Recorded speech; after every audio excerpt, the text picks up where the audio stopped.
உலக மக்கள் எல்லோருக்கும் வணக்கம். இது உங்கள் அம்பிகை ஜோதிடம். நான் உங்கள் ஜி கோபால் பேசுகிறேன். இன்னைக்கு நம்ம செவ்வாய் பகவானுடைய பெயர்ச்சியை பற்றி பார்க்க போறோம். இந்த செவ்வாய் பகவான் ஆகப்பட்டது சிம்மத்தில் இருந்து கன்னிக்கு பெயர்ச்சியே வர்றாங்க. ஜூலை 28 25வது வருஷம் பெயர்ச்சியாகி செப்டம்பர் 13 2025 வரைக்கும் கிட்டத்தட்ட 47 நாட்கள். இந்த 47 நாட்களில் எந்த விதமான பலனை துலாம் ராசிக்காரங்களுக்கு இந்த செவ்வாய் பகவான் கொடுக்கவிருக்கிறார், இதை பற்றி தான் இந்த பதிவில் ரொம்ப தெளிவாக விளக்கமாக பார்க்குறோம். நேயர்களே, நான் உங்களுக்கு நிறைய பதிவுகள் போட்டுருக்கிறேன். நீங்கள் ஒவ்வொரு பதிவையும் பார்த்துட்ருக்கிறீங்க, லைக் பண்ணுறீங்க, சப்ஸ்கிரைப் பண்ணுறீங்க. உங்கள் எல்லாத்துக்குமே என்னுடைய மனமார்ந்த நன்றிகள். அது போக உங்களுடைய ஜாதகத்தை அனுப்பிச்சு பலனும் கேட்குறீங்க, அந்த பலனும் சொல்லிகிட்ருக்கிற உங்கள் எல்லாத்துக்குமே என்னுடைய நன்றிகள். இப்போ இந்த துலாம் ராசிக்கு 12ஆம் இடத்துல செவ்வாய் பகவான் பெயர்ச்சி ஆயிருக்கிறாங்க. இந்த துலாம் ராசிக்காகப்பட்டது 7ஆம் இடத்து அதிபதியும் 2ஆம் இடத்து அதிபதியுமான செவ்வாய் பகவான் 12ஆம் இடத்துல இருக்கிறாங்க. அப்ப இதனால என்ன ஆகும்? உங்களுக்கு விரயங்கள் ஜாஸ்தி ஆகும். 12ஆம் இடத்துல செவ்வாய் இருக்கிறாங்க இல்லையா, ஏதாவது ரூபத்துல தேவை இல்லாமல் ஒரு நஷ்டத்தை நீங்க உருவாக்கிக்குவீங்க. அப்ப நீங்க எங்கேயுமே ஜாஸ்தியா பேச வேண்டாம். அது போக பாத்தீங்கன்னா ஒரு தெரியாத நபர் அவங்க பாத்தீங்கன்னா ஏதாவது ரூபத்துல பண வட்டி அதிகமாக கொடுக்குறேன், இல்லை சீட்டு போடுங்க, இது மாதிரி ஏதாவது இந்த டயத்தில் ஆரம்பிச்சிங்கன்னா தெரியாத நபர்னால ஏமாற்றப்படுவீர்கள். இந்த பீரியட்ல நீங்கள் தெரிஞ்சவங்க கிட்டையே ஏமாந்து போறதுக்கு நிறைய சான்ஸ் இருக்குது. அதனால துலாம் ராசிக்காரர்கள் இந்த பீரியட்ல கொஞ்சம் பத்திரமா இருங்க.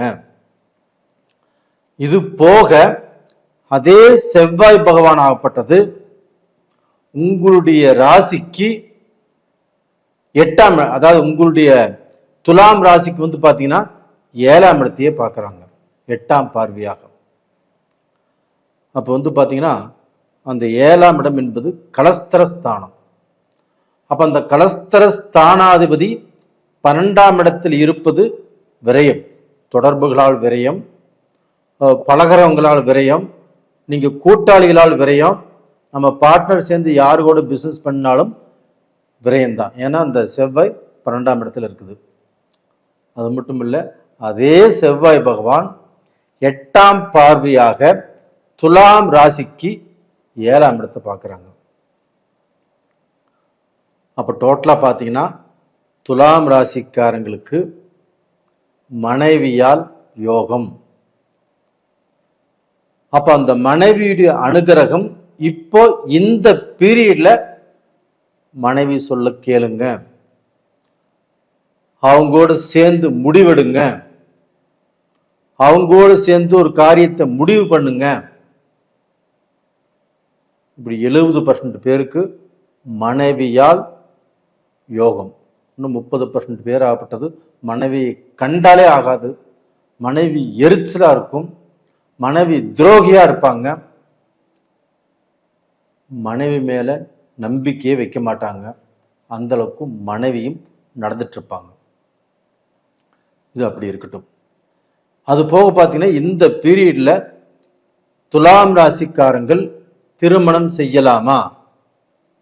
தாராளமாக செய்யலாம்.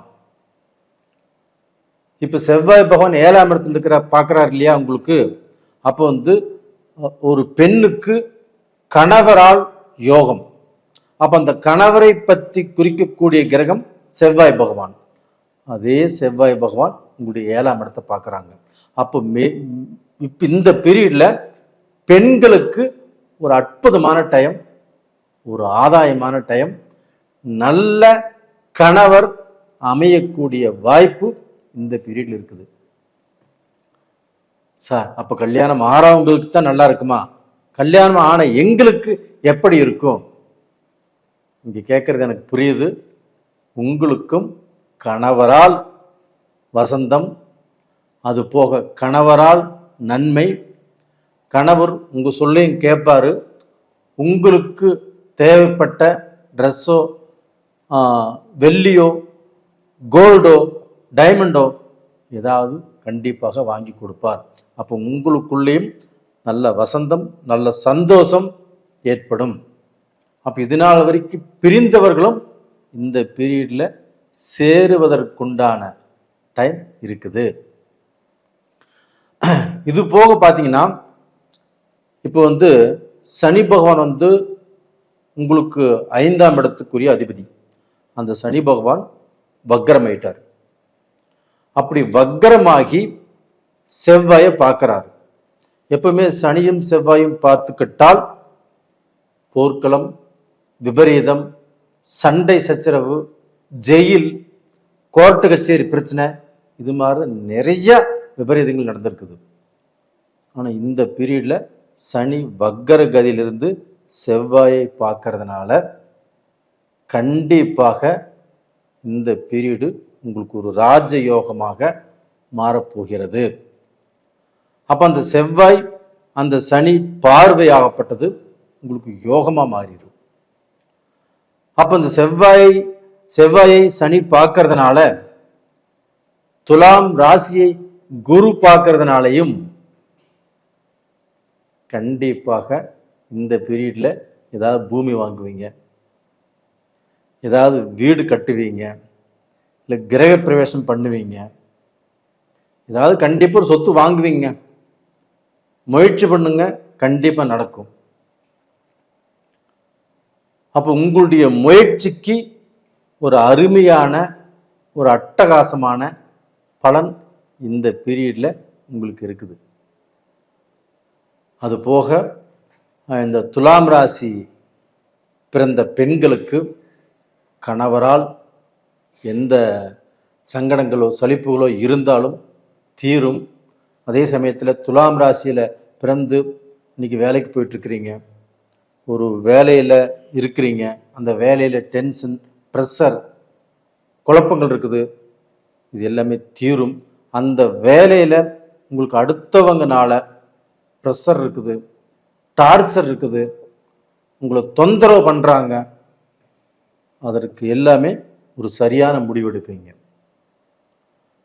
உங்களுக்கு இனிமேல் வாழ்க்கை நல்லா இருக்கும். நேயர்களே, இந்த பதிவு உங்களுக்கோசரம்தான். கண்டிப்பாக பாருங்க. உங்களுக்கு தேவையான சில விஷயங்கள் இதில் இருக்குது, தாராளமாக அதை எடுத்துக்கோங்க. அது போக உங்களுக்கு சொந்த பந்தங்களால் இந்த பீரியட்ல பிரச்சனை தான். அவங்கள தயவு செய்து இந்த பீரியட்லையுமே நம்பாதீங்க. இந்த பீரியட்ல நம்பினாலும் அவர்களால் துரோகம் சந்திப்பீர்கள். அவங்களால ஏதாவது ஏமாற்றம் வரக்கூடிய வாய்ப்புகள் இருக்கிறது. கொஞ்சம் நிதானமாக பார்த்து நடந்துக்கோங்க. அது போக உங்களுடைய ஜாதகத்தில் இப்போ நான் நல்ல பலனே சொல்லியிருக்கிறேன். நிறைய பேர் கமெண்ட்ஸும் போட்டிருக்கிறாங்க. இப்போ நான் சொன்ன பலன்களில் ஒரு 60% 70% பேர் நல்லா இருக்குன்னு சொல்லியிருக்கிறாங்க. நீங்கள் சொன்னது நடந்திருக்குன்னு சொல்லியிருக்கிறாங்க. நீங்கள் சொன்ன நேரத்தில் திருமணமும் நடந்திருக்குன்னு சொல்லியிருக்கிறாங்க. அவங்க வாழ்த்துக்களும் சொல்லியிருக்கிறாங்க. இன்னொரு சிலர் 30% பேர் என்ன பண்ணுறாங்க அப்படின்னா, நீங்கள் சொல்கிறதெல்லாம் சொல்கிறீங்க, எனக்கு எதுவுமே நடக்க மாட்டேங்குது. இதுக்கு நான் என்ன செய்யறது? உங்களுடைய ஜாதகத்தை கண்டிப்பாக பாருங்கள். உங்கள் ஜாதகத்தில் தான் ஏதோ மிஸ்டேக் இருக்குது. அதனால் உங்களுடைய ஜாதகத்தை பார்த்துக்கோங்க, பார்த்து தெரிஞ்சுக்கோங்க. நேயர்களே, உங்களிடமிருந்து விடைபெறுவது உங்களின் ஜி கோபால். நன்றி, வணக்கம்.